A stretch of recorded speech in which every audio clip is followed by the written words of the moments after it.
Welcome, Barry Watson, to my home. I'd like to hear about the noise pollution, because the noise pollution is something that, as well as the air pollution, has affected me since the mid-90s right through, and it just seems to be increasing further and further. And even the road behind, that's just over the hedge here behind you, the border for that you helped be part of back in the 90s. Yep. And I'm glad you did. I didn't even know that we had a connection there, so thank you. But more importantly, how are we going to deal with this moving forward with the noise pollution as well? Well, you and I have discussed living here, and the cars aren't a problem with the way things are now. It's the trucks. And the trucks, as I said, 6,000 to 21,000, so there's nearly a quadrupling of trucks. And that's the noise that we're going to hear more of. And again, the policies for noise control is an old Vic Roads policy which equates to 63 decibels over an 18-hour period. But the big thing with the noise policy that people all around Melbourne are complaining about is that there is no nighttime policy. There's no protection at all for the nighttime period between midnight and 6 a.m. So the Vic Road 63 dBA policy, it only applies to 6 a.m. till midnight, and the EES for the North East Link determines that at 159 properties this will not be achieved. That they're proposing, in order to save money, they'll do an at-property treatment where they can't achieve the 63 dBA, but there is no modelling, nothing has been done for the nighttime. There's been no impact study done on the noise of the nighttime period between midnight and 6 a.m. And so that's when truck numbers will increase, because it's a freight route. The Minister, in his planning report for the North East Link, said that truck numbers will increase, and they will increase at a rate of 2.6% per annum for the foreseeable future. So when you consider that this project doesn't kick in till 2027, and they have to comply with regulations 20 years after commencement, so it's 2047, and there's been no modelling done. And I'm trying to get out. They can't even tell us how many trucks are going to use the road between midnight and 6 a.m. Well, that is absolutely disturbing. But the daytime. What about the other thousands of us? I'm not one of those 100 and so houses. I'm one of the many thousands that are affected by the noise constantly, and if it's going to increase with the trucks, do you think the council and the state government should be working to do moving forward? Well, they've got to look at better designs. So far in the documentation, there's been no mention of median noise walls, so that's noise walls in the middle of the road. There's no mention of acoustic treatment of the concrete walls, which bounce the noise straight back at the houses.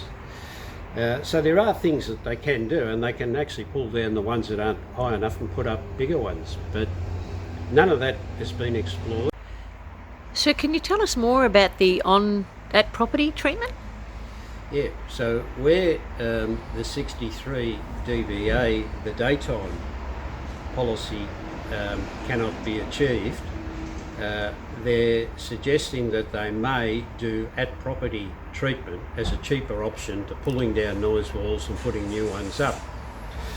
Now, the idea of that is that it may mean double glazing, it may mean acoustic insulation in your eaves or in your roof, but what it's actually doing, and it may not solve the problem anyway, because you might need to have your window open at night because of your air conditioning, but what it's actually doing, it's taking your right away to improve your livability. So they should deliver something that complies with the limits, and then if you decide to improve your livability by double glazing or putting acoustic insulation in your roof, that's your right. So they're taking that away from you. It also doesn't preserve your outdoor living area. by putting double glazing on your windows, and you're getting over the limit noise out on your back deck. Well, I've heard that it's only at the ground level that this matters. It isn't for the second stories within the homes? Well, all of this is based on the ground level. So if you got a 2-storey house and your bedroom's upstairs, it's only worse because it's ignored.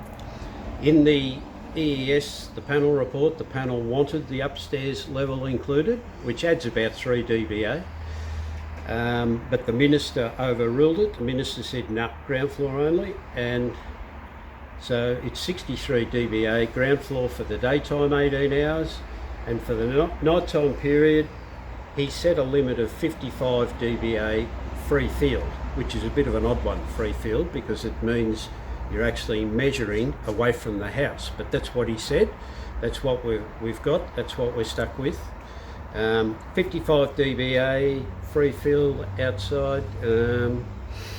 It's not a good.